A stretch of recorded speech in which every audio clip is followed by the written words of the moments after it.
Olá, tudo bem? Eu sou a professora Núbia Lima, é muito provável que você já tenha estudado comigo, mas se ainda não estudou, está começando agora.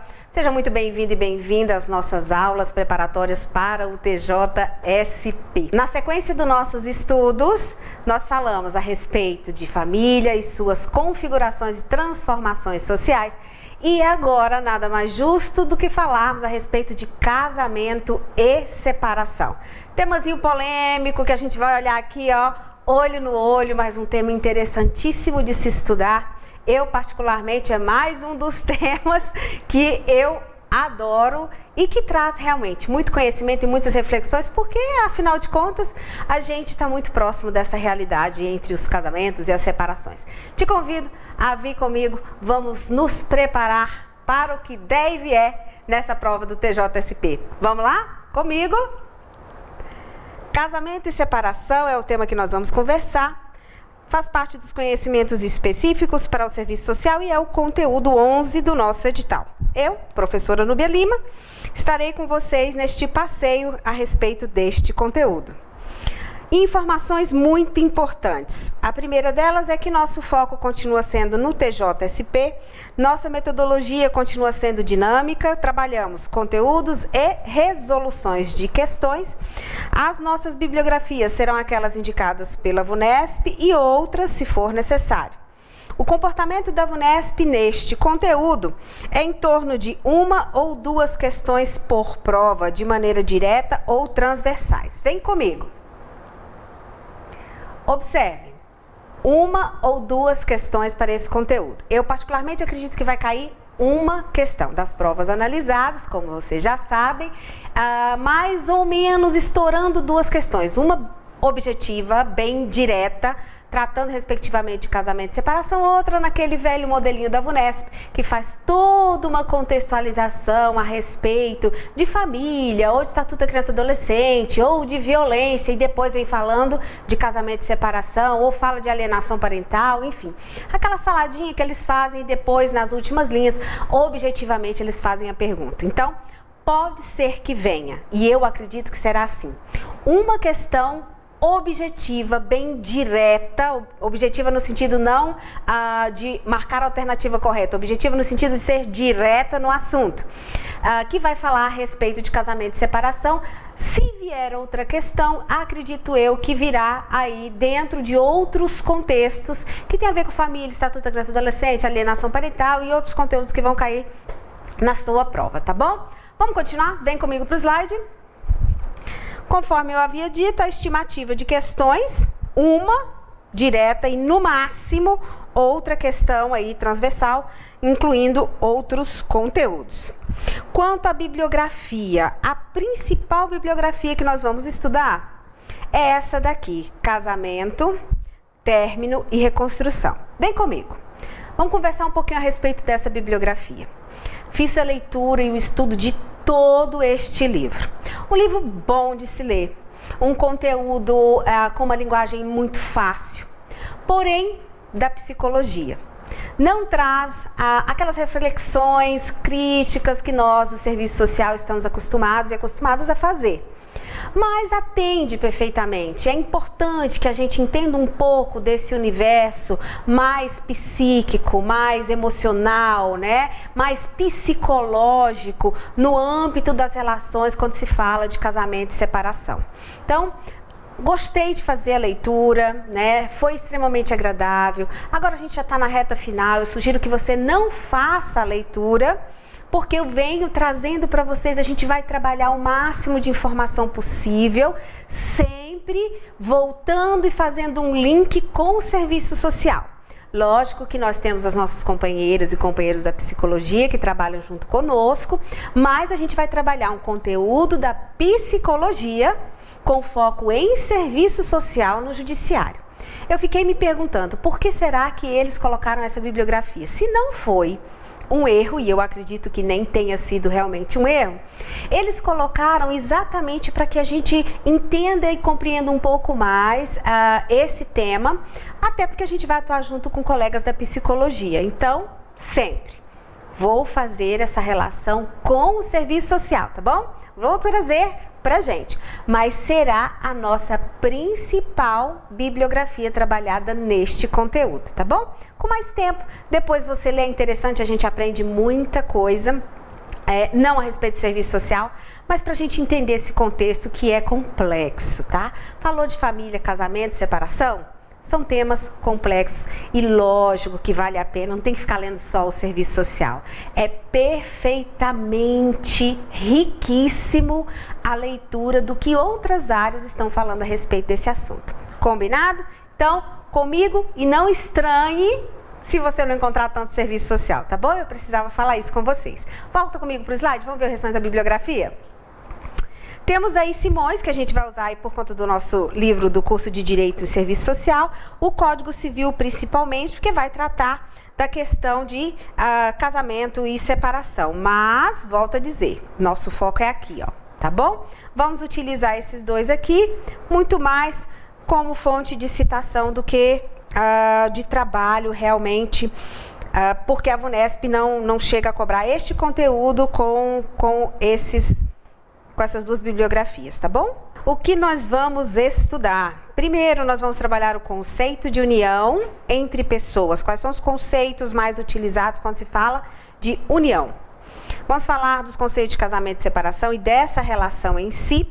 Vamos falar da separação e da divisão de bens e de pensão, decisão a respeito de pensão de alimentos, né, questão de alimentos, separação e os filhos, os meus, os seus, os nossos sonhos. A gente vai falar, aproveitar a oportunidade para falar das famílias recompostas e vamos falar do sistema judiciário versus separação e mais o serviço social, o que é que isso tem a ver conosco. E assim a gente fecha o nosso estudo a respeito de casamento e separação. Continua comigo no slide. Vamos trabalhar primeiramente os conceitos formais de união entre duas pessoas. Como é que isso acontece na nossa sociedade? As uniões são, de alguma forma, concebidas, né, consensualmente aí, e por meio de convenções na nossa sociedade. Então, quando duas pessoas resolvem... você vai continuar no slide, né, Henrique? Está no slide? Deixa eu voltar. Vamos falar a respeito das nossas convenções sociais a respeito da união entre duas pessoas. A primeira delas é o casamento solene, que se dá por meio da união civil ou da união religiosa entre duas pessoas.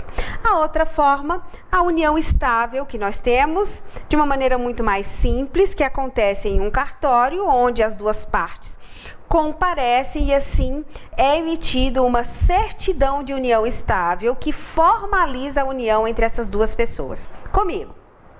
Então, nós temos aqui, dentro das nossas convenções sociais e falando aqui do Brasil, nós temos o casamento formal reconhecido pela a solenidade que acontece pela união civil, onde se assina um contrato entre as duas partes, e também pela cerimônia religiosa. Então, aí se concebe a união de duas pessoas, pelo casamento civil e também por uma cerimônia religiosa.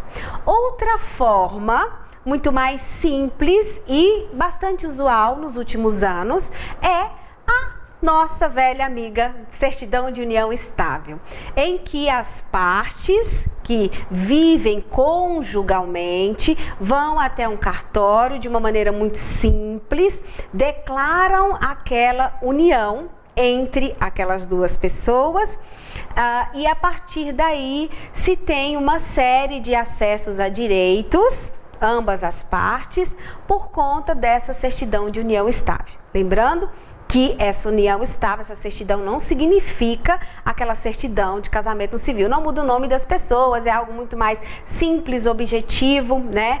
E mais fácil também, mais simples de ser desfeito do que um casamento no civil. Então, nós temos de maneira formal, falando de casamento, esses três tipos aí de consumação.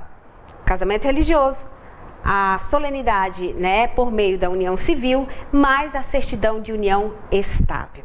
Agora, a gente sabe que várias famílias, várias e várias famílias no nosso país, as pessoas vivem de maneira conjugal, ou seja, elas mantêm uma união que não foi formalizada por nenhum desses meios.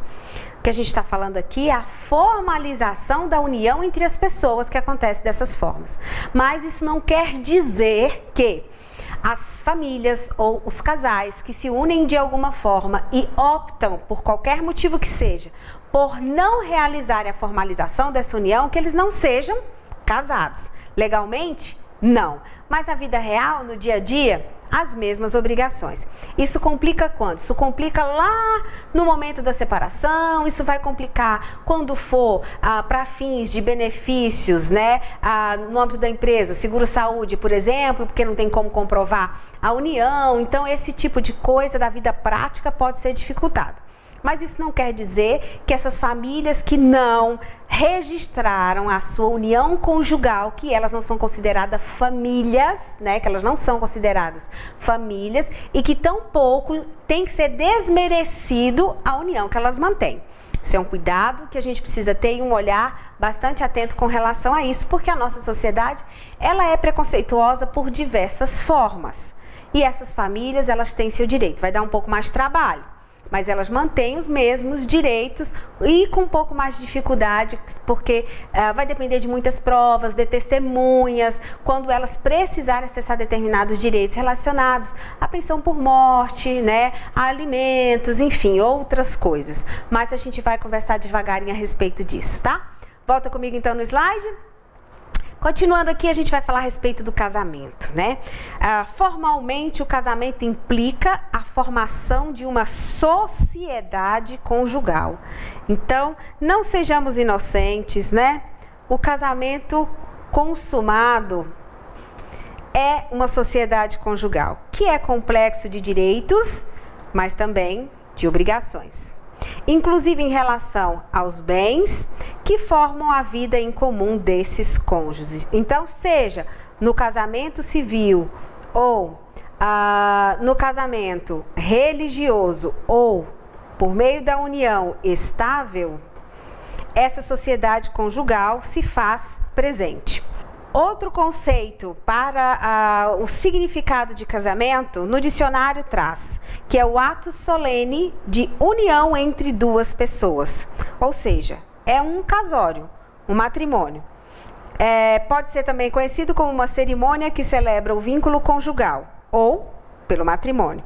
E também como uma união de um casal, legitimada pela autoridade eclesiástica, no caso, um padre, um pastor, enfim, a depender da religião de cada pessoa, ou então por um juiz que vai fazer esse casamento no civil, ou seja, que vai efetivar, consumar esse matrimônio. Então, nós temos significados aqui bem simples do que seria o casamento. Comigo. Quando, né, na nossa sociedade, a gente fala de casamento, a gente sempre se volta para esse casamento tradicional, não é verdade? Fulano e ciclana são casados. Difícil é a gente imaginar que essas pessoas não consumaram por meio de alguma dessas solenidades esse casamento. A gente, enquanto assistente social, estimula, obviamente, a consumação formal desse matrimônio, porque a gente já conhece as implicações legais e as dificuldades que se tem quando não se formaliza essa sociedade conjugal. Mas, se as pessoas não quiserem realizar esse casamento, né, formalizar esse casamento, o máximo que a gente pode fazer é instruir, é orientar, e as pessoas sempre é que vão tomar as suas decisões acerca de suas vidas. Então, casamento é tudo isso, construído em conceitos, construído socialmente, né, por meio de questões que são morais, questões que são religiosas, valores extremamente culturais que fazem parte da nossa sociedade. A nossa herança do casamento religioso, ela vem aí dos portugueses, né, da nossa história da formação do país. Posteriormente, a formalização do casamento no civil passa por essa construção histórica de formalizar a união entre as pessoas, e agora, de uma maneira muito mais moderna, com as suas diferenças, a certidão de união estável. mas a gente sabe que pessoas que vivem conjugalmente, elas estão aí dentro de um processo de casamento, de matrimônio, que pode ou não ter sido formalizado, ok? Continuando comigo. No dicionário Aurélio diz o seguinte, que o casamento é o contrato de uma união. Então, é contrato, é sociedade de união ou vínculo entre duas pessoas que institui, aqui só tem deveres, não tem nem direitos e obrigações, como traz o outro conceito. Então, comigo, veja bem, casamento é a junção de duas pessoas, de uma maneira formalizada ou não, e que ele vai trazer, sim, direitos e deveres entre esses cônjuges, entre essas duas pessoas que resolveram compartilhar as suas vidas. No Aurélio diz que a gente só tem dever, nem direito ele abre espaço para que a gente tenha. Mas vamos seguir? Vem comigo então. O que é união estável? Está lá no parágrafo 3º do artigo 126 da Constituição Federal, que reconheceu a união estável entre homem e mulher como entidade familiar, devendo a lei facilitar a conversão em casamento. Qual é o casamento? É o casamento civil, né, gente? Então, comigo, aqui a gente já começa a entender que lá no nosso artigo, nosso dispositivo constitucional, fica aquele sinal dizendo, olha, a união estável ela é reconhecida, porém deve ser facilitado a sua formalização, que pode ser por meio de uma solenidade religiosa ou por meio da solenidade do casamento no civil. Então, já fica a dica. Por isso que ela tem as suas diferenças na prática, sobretudo com relação aos direitos, como eu já disse. Estou repetindo porque lá na frente isso vai fazer muita diferença, tá bom? Volta comigo para o slide. Então, entende-se como união estável o convívio, tá? A união estável é o quê? É o convívio com aparência de casamento. Por que não é casamento? É uma visão extremamente preconceituosa, mas é uma visão legal também, tá bom? É união estável, entende-se como união estável com aparência de casamento entre um homem e uma mulher, denominados de companheiros ou convenentes, quando instituem um compromisso escrito. No Código Civil, trata a união estável lá no livro de família. Não institui nenhum prazo mínimo de convivência para se fazer uma união estável.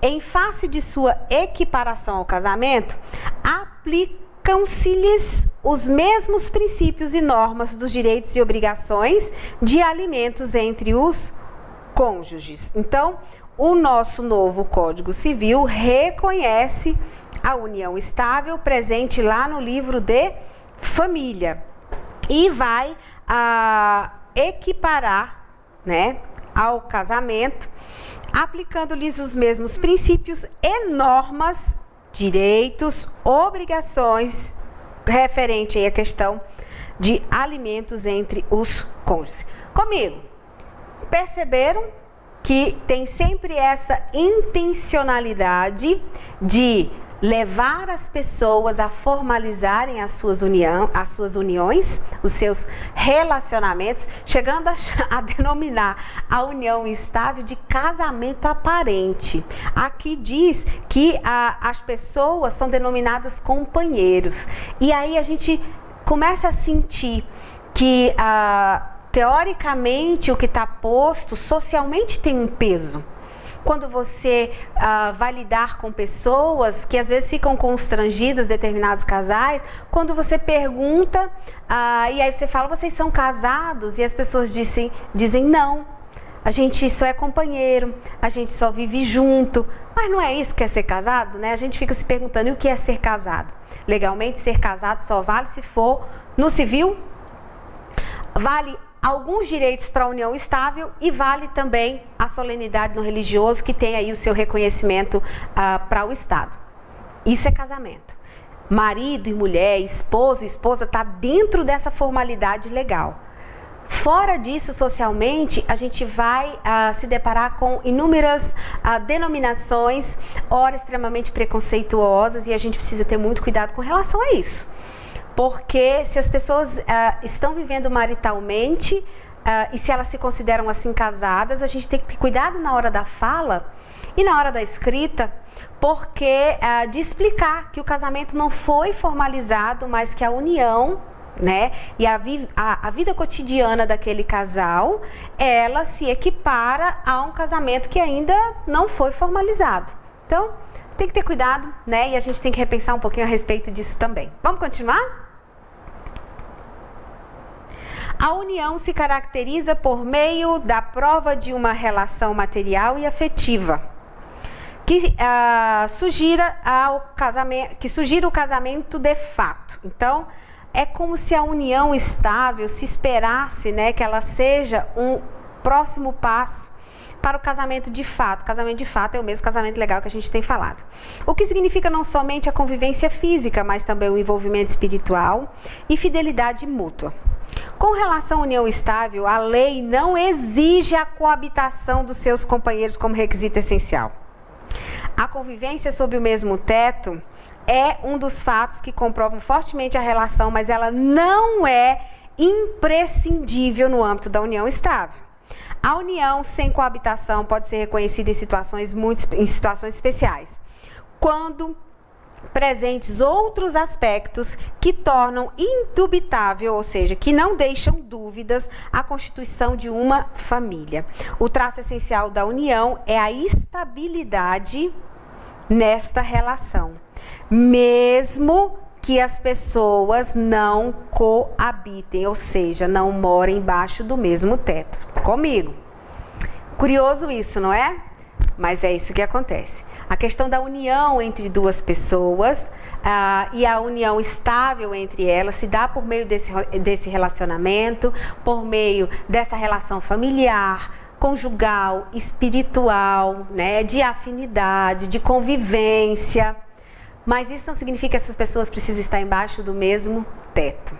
Elas podem estar em residências separadas ou compartilharem essas residências, ora um pouco na casa de um, ora um pouco na casa de outro, mas elas não constituem uma única casa onde coabitam esses cônjuges. Então, isso também é reconhecido, legalmente reconhecido como união estável, porque está lá na última linha. União é a estabilidade dessa relação familiar.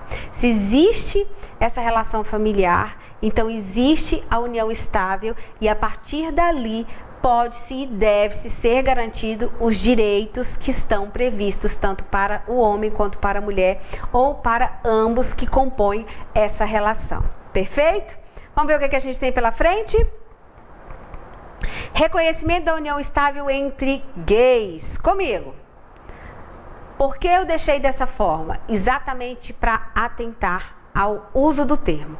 Agora você toma aí sua água, que a gente volta daqui a pouquinho, porque a gente vai falar de uma outra realidade no que diz respeito aos casamentos que fazem parte da nossa sociedade brasileira. Vai lá!